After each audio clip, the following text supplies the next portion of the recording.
Right, fine. Hopefully it'll just fucking hopefully now Yes. Right, Me, Him and Her is the gender bending, sexual orientation warping comedy by Max Landis. Written and directed by Max Written Landis. and direct, thank God. Praise be to Landis. This film, I up until this point, 2016 had been a film where I'd either sort of liked every film I'd seen, or at worst sort of been ambivalent. Yeah. Like, okay, there was Pride, Prejudice and Zombies, which was like, what, a 3 out of 10 That was- of it. It was yeah. kind of bad. And then equally, like, the best films I've seen, I haven't seen a 10 yet. So thank God this film came around to re-establish that balance by being one of the worst things I've ever seen in moving image. It's, it's like someone sat in a lab and tried to just come up with a chemical formula for something that would piss me off, and they succeeded. Do you want to talk about what it's about? I think It's- I already described it with the gender bending. Yeah, it's about sexual orientation warping. I don't remember the names, no matter how many times they said them in the film. But there's a dude who is We've a literally TV, just finished watching this. We don't remember. there's a dude who's a TV actor who is struggling to come out of the closet. I don't know if I need to add the closet part. Come out works on its own, right? Yeah. He's struggling to come out, and so he invites his friend over for emotional support. He buys him a ticket to come over to California, and then his friend fucks about and doesn't help him at all, and ends up having sex with a lesbian. And then she's all like, "But I'm a lesbian," and he's like, "But you had sex with me," and there's drama, and then it's an hour and a half of vapid millennial bullshit for people who are like, it's so random, fucking memes. It's just the most irritating, self-indulgent humor for just like the way the characters talk is just the epitome of annoying. It's like, imagine if someone like if Joss Whedon writing. Yeah. But done really, really badly. Like a film student trying to do. Yeah, it's just so everyone talks in such annoying ways and just says just talks one like talks random, like real quirky people. ways, Yeah. and it's just fucking annoying. If I met someone talk like that in real life, I would do everything in my power to distance myself from them. There's a bit where they're sat in a car and one of the guys says to his friend, "Tell me what you want, what you really, really want," and then he goes, "I'll tell you what I want, what I really, really want," and I just thought at that point, fuck off. Fuck off. That wasn't the only millennial joke, was it? Because All of them were millennial jokes. The Spice Girls, was it? Stacey's mum appears for one joke. I don't know why, but it's the fact that the entire film's about like. So if you had to pick a theme, it's like sexual fluidity. Yeah. I'd say that's the theme. Yeah, definitely. And the fact that it's the whole film is about that theme, but the whole point is that they don't realise it until the last 10 minutes. That you can be whatever you want to be, Yeah. which is what you've been told for a Yeah, long time. it feels like when it gets to its point, it's like, yeah, duh. Yeah, yeah, duh, fucking duh. there's a But then- recurring joke throughout the film where it's in the trailer where the guy goes like, why didn't you tell me you knew I was gay? And he goes, why didn't I tell you your sexual orientation? And they say And I that. remember that quote for quote because they say it 3 times like a shitty Edgar Wright joke. It's like multiple times I said it's like he watched Edgar Wright and just thought that's funny. I'll try Like and the do really that naff shit. transitions. Yeah, There's yeah. just like awful jokes with text coming up on the screen. Like there's a bit where they're sat at the fair. The text on the screen is the worst bit. They're at the fair and there's they're near the ocean and you see the 2 characters laughing and then text just goes ha ha ha the ocean and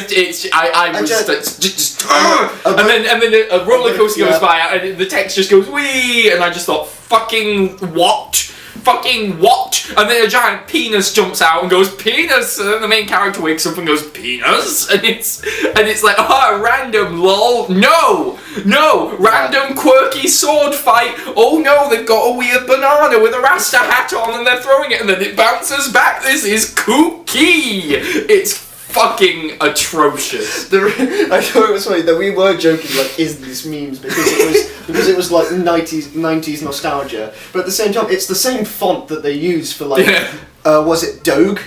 And, like, much laughs. bad films, and then it's got like written on that text whenever they have to make a joke, and it's there. And then like there's a bit where she's having an argument with the person. She says that people come knocking on her door, and it goes knock knock knock, and it's written knock knock knock. Yeah. There's so many times that they have text, and they think it's not funny. It's just you've just done that. Oh, it's just a thing. I hate it And whenever, like, regardless of how well they do it, I generally really hate it when there's text on the screen. It's just a personal preference, like, but they do. But here it it's, like, it's particularly annoying awful. because in other films, like I don't know, something like, this is a bad example, but something like Scott Pilgrim, they'll do something creative with it, like yeah. you're like, No, that's like that bit where he kind of like slides past it and then it wipes off the screen. But here it's just like, that's what they said. That is what they said. Yes, you put that's very good, very clever. You had a character say a line and then the line appeared on. That's what foreign films do all the time, but they don't fucking jerk themselves off for it. That's the thing, is that text on screen can be done well, and I don't know why I'm focusing on this so much. It's just because it was the thing that really, it was.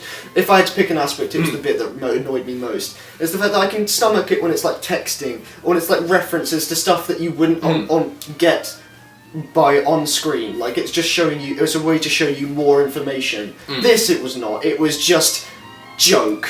The exact same joke that they just said, or it was the fact that they didn't record the audio and then they put in the joke. That's what I felt like the stuff on the pier was. Because it was filmed in public and they thought, right, we'll write jokes on there. And then there's the bit where he's on the ride and he's hitting on children or whatever it was. I don't know. And the acting's pretty poor too. The acting's poor all the way through. Like the girl in particular. You can't tell what she's saying. She speaks in a really weird way. Saying enunciate. Yeah, the whole time. she's just sort of like, there are whole lines where she just goes, but there's what are you saying? And there's even a bit where they're in the car and you can't see, you can't hear. It's the opposite of Mad Max. You know, when James said that Mad Max was an assault on your senses. Yeah. This is just like something not doing anything to your senses. It's just black and vague mumbling. It's nothing. This film is nothing. It is filled with obnoxious, like, zoom. Actually, the Scott Pilgrim thing is probably a good way to. It's like, I personally don't like Scott Pilgrim, but this is like Scott Pilgrim done really, really badly. Even down to the point where at the end they basically have a sword fight over the girl. That's actually a really good, that's a good comparison, because also it's the fact that it's like Scott Pilgrim, it has a certain style and reference things that it's going towards, but it pushes it so at the point that that's the whole point of it. I mean, like, it's video games, it's references, and it's kind of, it plays with reality. But this one, it didn't know. It was like, he turned to me like halfway through and goes, "Has Max Landis ever heard of Tone?" No, but it's so bad, because like there's just one scene where it's quirky nonsense, and then the next scene it's like a 10-minute scene where everyone's talking really softly about important themes. It's just all over the place, and then someone gets their face cut with a sword, and they don't address it or anything. It's just a load of privileged people complaining about nothing. And it's like, I invited you down to LA and you didn't spend time with me. And it's like, yeah, well, you've got no problems. You just paid for your friend to come down to LA on a whim. Yeah. No one here has any problems that I care about. You're overprivileged pieces of shit, and they're all really nasty and selfish, and there's the girl who just sort of is really kind of self-absorbed and kind of messes with people, like those people she lives with that she doesn't she just treats like shit for no reason, and it's like they do nothing but support her and she ignores them and treats them like crap. Then there's the main guy who's really forceful and like, why don't you love me? I'm gonna chase you down in the street until you love me. And then I guess the actor guy is not that bad, but mostly they're just whiny, annoying characters that are really self-absorbed. I don't think the actor did anything that particularly I was wrong now. Annoyed with, apart from the fact that he just got a bit too annoyed when his friend ran away from him. But to be honest, his friend was a dick. He should be used to that already. But it's the fact that I don't care when characters are bad people. That I mean, I feel like that's what some people. It's Always Sunny. Yeah, that's what I'm saying. It's like, I don't care when I hate it when people say that because a character is unlikable, I didn't like the film. Yeah. But it's the fact that it's when the film encourages that person was in the right, or that person, you should feel remorse, or you should feel like these two characters they do deserve each other in a way because they're both dicks, but I mean, I don't feel like you're supposed to be wanting them to succeed in the end, and I don't like that when it's a bad character. Yeah. There's a lot of creepy stuff in There there was generally, creepy like stuff. just like the bit where they're about to have sex and he's kind of like, "Will I go to prison?" And she's like, "No." So Yeah, it's like, "Oh, it's that's okay right. then." Yeah. And it's just like, "Whoa, do you need to say that? That's a Yeah. bit whoa." It was all just a bit creepy, and then when it wasn't creepy, it was annoying. It's badly made. So many times it was It's out of badly- focus. it's What was it badly out and edited in just the most Yeah. bizarre ways, and like those transitions I hated that were everything really. about the production. Mm. Like, yeah, I just hate. I would say it was vaguely racist as well, because it kept just cutting to Chinese kids, and the joke was that they were Chinese. And also, there was that bit where there's woman jokes that she's had sex with Chinese guys. And it was that's just like, the- why do you that's the keep joke. saying Chinese? Why do you keep cutting to Chinese kids making funny faces? Is it funny because they're Chinese? Yeah. What's the joke? That is true. And The joke is that they're Chinese. You And were, Chinese you were people looking funny. away at another point, but there's several jokes where it just goes to an old Native American guy, and he's weird because he's old and American. And then there was another guy where you missed out this scene where like it's when they're fighting in the park, and it turns in that there's an old Chinese guy eating noodles in the park, And and, I- it's just him like. And that's not even like we are perfectly comfortable with jokes that might offend other people, but here it just felt like the joke was just that they were the Chinese. Thing. That's the thing, is that I don't mind jokes when they actually have a basis of humour besides what they are. When we were watching this, I did keep turning to you saying I can't think of a way I could hate this film much more than I do, and I genuinely don't think I could. From everything from the music choices to the editing to the cinematography, particularly the writing, the acting, the directing, the style, the actual approach to most of the issues. Like, it does a fairly decent. It's obviously pro sexual orientation and fluidity. Yeah. It's fine in that respect, but like we said, it seems vaguely racist at the same time. So I don't know. I can't really think of anything nice to say about the film. I just hated it. I feel like also if you want to do a story about, so for instance, if you wanted to do a story about sexual fluidity, there's two ways that you can either go about it. One is to make a really good story, or two is to make a story that you think will help people in a similar situation. And I don't think that this film does that for anyone. No. Like any of those two things. So And just the randomness. it's too long as well. It is too long, and it's not way too even long. that long, but it's still too long. It's 1 hour 40 Yeah. minutes, and we felt like it was ending several times, and it just didn't. It just kept on. Kept on going. I can't think of a way I could hate a film more, to be honest. I feel like a lot of the films that we kind of criticise when we're doing this kind of series is that it goes on for too long.